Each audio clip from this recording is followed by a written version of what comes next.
Welcome to a new episode of the Let's Turn the Tide podcast by Veolia Near and Middle East. I'm Nadine Zidani, your host, and I'm super happy to present our special series, Women for Climate Action, on the occasion of the International Women's Day happening on 8th March. And I'm delighted to introduce you to our new guest, Amani Al Moajil. Amani, welcome on the podcast. Thank you, Nadine. It's a pleasure as well to be here with Veolia today. It's a pleasure to have you. It's really a pleasure. Thank you. Let me introduce you to our audience because I want them to learn a little bit more about yourself and what you're currently doing. So, Amani, you are the general manager of ENOVA by Veolia in Saudi Arabia. You are one of the Kingdom's first female Saudi national senior leaders in facilities management. And you have more than 18 years of experience in the energy and facilities management industry and have earned multiple awards throughout your career. How impressive is that? Although I would say it's mostly in the project management sector, I had a real interface with the energy when I joined actually Inova by Veolia, where it has enriched that kind of knowledge. But overall, the whole 18 years of experience is mainly it's within the project management, and part of it, yes, it touches on the energy sector as well. So when did you join Inova? I joined Inova around middle of 2021, so I complete 3 years shortly within 2 months. It's been a very exciting journey, actually. I've moved from Dammam to Riyadh to join Inova, and it's been a roller coaster since then, having new horizons open when it touches on the sustainability and energy sector in specific. So the facility management is a big scope and a major scope of what we're doing actually here in Inova. But what mostly interests us being part of the whole worldwide mission is the energy sector as well. And can you tell us more about your role at Inova? And explain as well for our listeners, what is Inova by Veolia? So mainly what we do here is that facility management is a well-known business, is a very thriving business recently, especially in KSA. Now the energy sector, it touches actually on what mostly we are interested to be discussing today, where it touches on the consumption of the energy, clean energy, CO2 emission, and all of that, which is, I believe, is the pride of Inova, being part of the worldwide high demand on a clean energy and CO2 emission. And it does make you feel proud to be part of such a company that strives into achieving this global world goal. Yeah, and you're part of the change. So yes, exactly. It's very exciting. Yeah, I can imagine that. So I said in the beginning, Amani, that you're one of the first female Saudi national senior leaders in energy and facilities management. We'd love to hear more about your story, about your journey, and how you came to become today the general manager at Inova. It's been obviously a long journey, Nadine. I think when I joined Inova, I had around probably 16 to 17 years of experience. Probably by now, I have got around 21 years of experience with the couple of years that I have spent here with Inova. So I graduated back in 2002.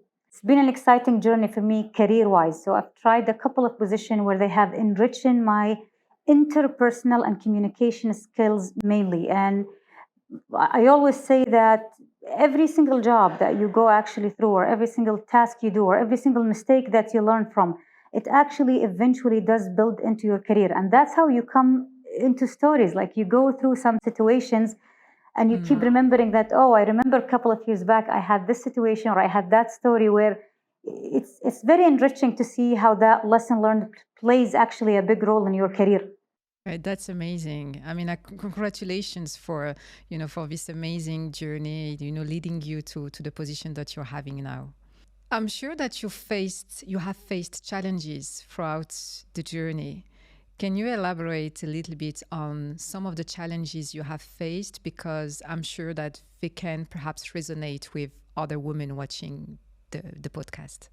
Probably what I would say, Nadine, is something that not only in KSA women would face when they try to progress in their career, but I have come to a realization recently that it's a global challenges that probably everyone goes through it. And when I say everyone, let's keep our discussion today specifically for women. Some of the challenges that I would say I have actually and personally went through, during my career life. Mostly it was a little bit of a self-doubt sometimes, depending on the situation you go through. There was a bit of rejection being a female in a male-dominated sector. And it's the time management and the life-work balance where you feel like you're striving to deliver more what you can on the cost of your personal and time management. I would say these are mostly the challenges that I have gone through. However, being again into this sector for over 10 to 15 years, you learn how to overcome them successfully. And where you have reached a level of self-confidence and a comfort zone where you start achieving more than working and progressing. But these, I would say, these are the main challenges that I would say, not only women in KSA, but probably women in general that face as they progress in their careers. So self-doubt. Self-doubt And life-work balance, time management.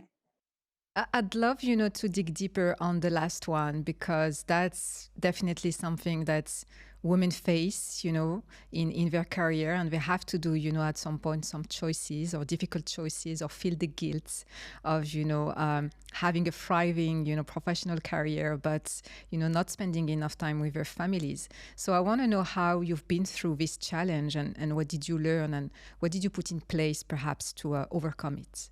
Honestly, Nadine, it's not easy. And this is something you keep struggling with until you find or you reach a level of satisfaction on how you're actually trying to balance. I feel like, and this is something, by the way, I have learned as I go through a women leadership programs that I have been part of. I've been part of the program in Veolia. I've been part of the program previously in my previous company Wood.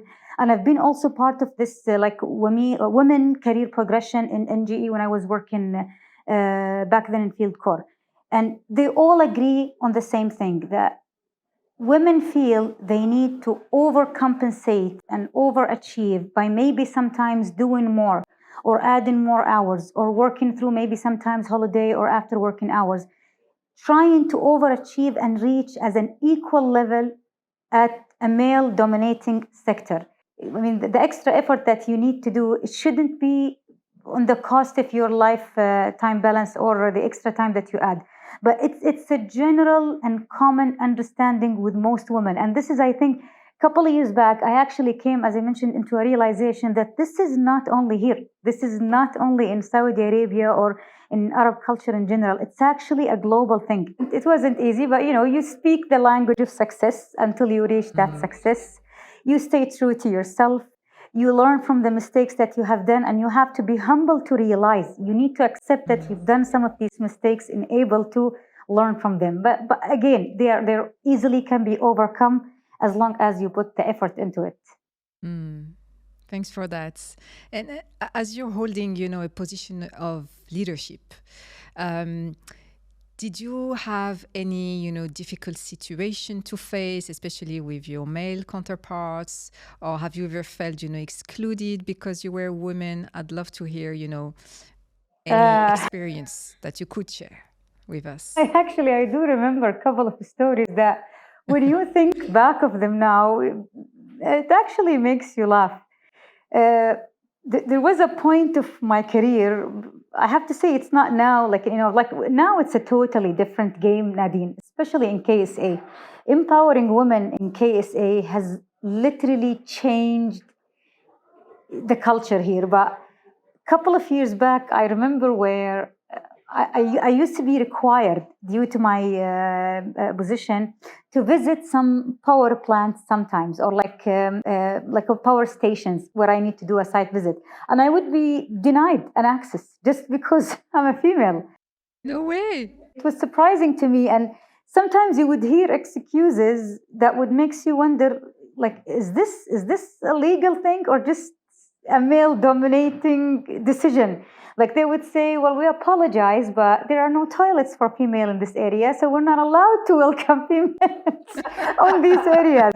So some of these stories, it makes you laugh now to think about it, and to know that right now I'm able to go anywhere I need to visit. So you do feel excluded sometimes, and you understand. It's to me, it was never an issue, and I never made a big deal out of it because I know that this will not hold me from where I want to be. And this goes back to the level where I said the level of comfort and confidence that you reach to in your job makes you think little about these situations that you go through. Maybe I was denied an access for some time, but now I'm able to go anywhere I wish to visit or anywhere I wish to check the business in. Like they were business visits, and I would still deny an access only because I'm a female. But it's good to say that it's history now. I love the examples you shared and the lessons, you're sharing with us, because you're not taking anything personally and you're not letting those situations stop you. So, and I think that's super important as women, to not like, okay, we are trailblazers. So, okay, we're going to face these kind of situations, but let's just move on. I had a bigger, higher aim, Nadine, as I was building my career. So I wouldn't let these small things stop me at any point. Amazing. That's a wonderful learning for us. Thank you. Talking about Saudi Arabia, I want to touch upon that because we see a lot of stereotypes. So we are both, you're based in Saudi Arabia, I'm based in the United Arab Emirates. I have to face, and I'm sure that you as well, a lot of stereotypes around women and the role of women in society in Saudi Arabia. What was for you, again, if you have a story to share with us, what was the most like significant, what was the most funny, in a way, like stereotype that you had, to kind of face and explain to people that, no, this is not how it works, actually? I would have to say, maybe one of the things that I could share, or it comes to my mind right now, I've been in a situation where I was in a decision-making or a decision-taking position for a specific decision or a specific scenario. And you would notice that when you're sitting with a group of people talking about these decisions and how you came up with this decision, you'll see the look in their faces where they want to ask you, how do you know that? Or how did you come up with this position? They will always doubt your background and the fact that you're a female. They will question your ability to take decision. And I have been in many situations like this where I felt like at some points, sometimes you need to keep some of the discussions that you do face to face and just keep them into an email to make it more formalized and to accept it behind the screen from a certain type of people, let's say. Not everyone like that, I have to say, Nadeem, but since you mentioned in KSA specifically, it is not easy. I have to say, it is not easy to take leading women seriously at some point. It's not that easy. Although it is changing right now, and empowering women in KSA has changed the game literally to every woman that chooses to be in the workforce. But some of us who've been working for over 20 years now, we have to go through the change. So we've seen it how it was, we've seen it through the change, and we've seen it now after the fact. So, and I have to say, I have enjoyed every single step of it. It gives you stories that you can tell to new women that currently working now or building their career, where they think everything is easy, we're just empowered. And you want to tell them that, no, you have to work on yourself, despite the fact that the culture changed. The point is that it never gets easy, but it gets better. It does get better. So throughout your journey, because you've been through, I guess, a lot, and you're sharing very openly with us your personal stories, and I just love that. Thank you for that. How do you see the evolution of the woman role in the workplace? Because as you said, the younger generation sees things completely differently. Yes.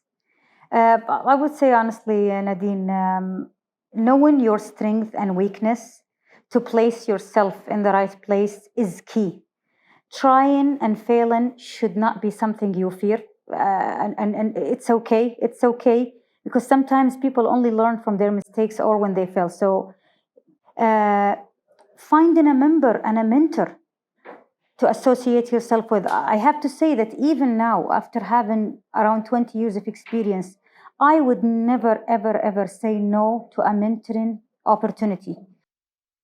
Yeah, I totally agree with you. And especially mentorship. I think women should ask more and more for mentorship and people they look up to that inspire them and just go and ask, actually. Exactly. We're going to learn so much. Yeah. Agreed. Amani, the theme of the International Women's Day this year is Invest in Women, Accelerate Progress. I want to ask you, what steps do you believe can be taken to invest more in women, and especially in your sector, in the energy sector, to encourage them to actually go more in this sector? Your educational background and striving to get a degree, I believe it's key. Let's not forget that energy is science after all. It's a science. You need to continue and strive to study more, earn a degree, have something solid, a solid background. However, it's like medical science. Now, the evolution is almost on a yearly basis. Every year you discover a new disease. Every year you discover a new methodology to treat a specific disease. I look at energy the same. So although it is science where you need to have a strong educational and science background, but you need to always be informed, keep up with the trend, understand. We are now today in 2024, Nadine, and we already know.